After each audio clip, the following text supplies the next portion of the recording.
Hi everyone, yes, I'm back with another PUBG on PS4 tutorial video. Today I'm gonna share my 12 tips for advanced players in PUBG. But before we start, I wanna show you something. This is a print screen about my subscriber change in the last 3 days. This is amazing, I don't even know what to say. So I just say thank you very much guys, and you can expect a lot of PUBG on PS4 tutorials in the future as well.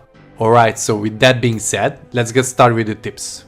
Tip number 1 comes from one of my viewers, Nathan Jackson. He says, by pressing the R2, L2 buttons, when in a start menu inventory, you can quickly scroll through the items. And by holding the square button while you hover over a gun, you can detach all the attachments, or holding the triangle will drop all the attachments on the ground. These are really useful tips, so thanks for that, please keep them coming. And another essential tip for your attachments. It can happen that you have to change your attachments on the fly. If you select the scope and double tap X, it will automatically attach it to your active weapon. Alright, so moving on to tip number 2, you can destroy parts of the doors. So just take this footage as an example. I destroyed the top part of the door so I could throw a nade inside to get rid of all the enemies inside that room. You can use this technique with all the wooden doors in the game while cleaning rooms and pushing buildings.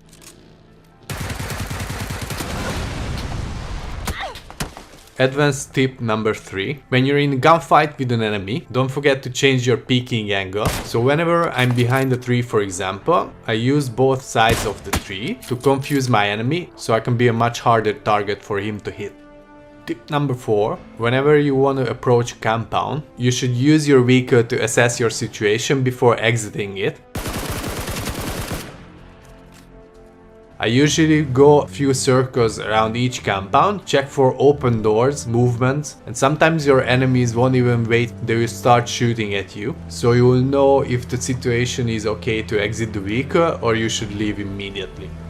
Tip number 5. If you can take a compound, don't leave your vehicle outside. If you take a moment to hide it, other players on the server won't see if the compound is taken, so you can use the element of surprise when they approach. Tip number 6. If you saw my previous videos, I think you noticed that all my close range weapons are in my primary weapon slot. There are multiple reasons behind that. First of all, if you use your throwables, for example a grenade, if you switch back to your weapons, your character will automatically pick the one in your primary weapon slot. Before I learned this trick, I died multiple times because I threw a nade or a flashbang, for example, and my character switched back to my scoped rifle, and of course I didn't have any chance to win that gunfight. And the other reason behind that is that your character will equip your primary weapon overhand, while your secondary will be equipped underhand.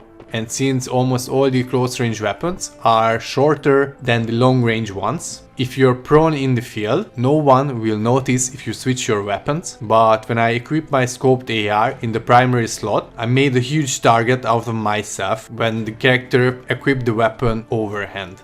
So remember guys, primary and secondary weapons do matter.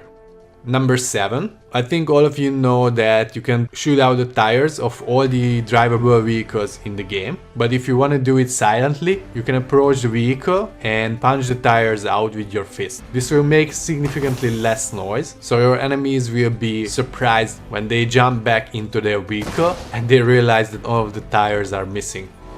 Number 8.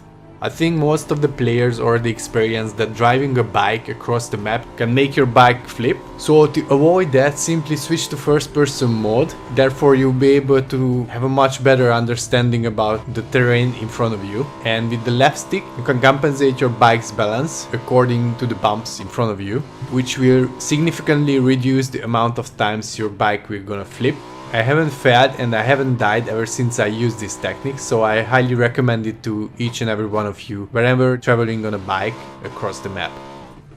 Advanced tip number 9. If you have to heal, don't forget to smash the crouch button. This will make your character's head move up and down, hence you will be a much harder target to hit for your enemies.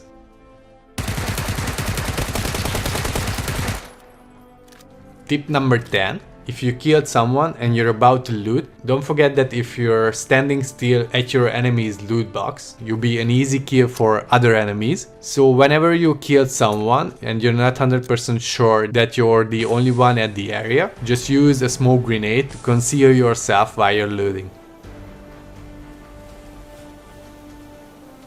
Tip number 11. If you don't have any smoke grenades, moving your character while you're looting with the L stick while you're over a loot box or looting a care package will also make you a harder target to hit for your enemies. And most of the times when you're doing this, your enemies won't even try to hit you because taking shots at you will just expose them to other players. And last but not least, tip number 12. You can hold your breath while you're ADS. If you have the iron sight equipped or even the red dot or holographic, your field of view will zoom in slightly, so it will make your target slightly bigger. And you can use the zoomed in macro vision to spot enemies around the map. And after you spotted them, you can switch to your scope rifle to finish them off. And of course, holding your breath while using scope will stop your weapon sway, so you can aim for that headshots with a deadly accuracy. So that's all I have for you today, guys. I hope you found this video useful. If you did so, please don't forget to leave a like. If you didn't, leave a dislike. Subscribe for more PUBG content like this in the future, and I see you in the next one. Bye.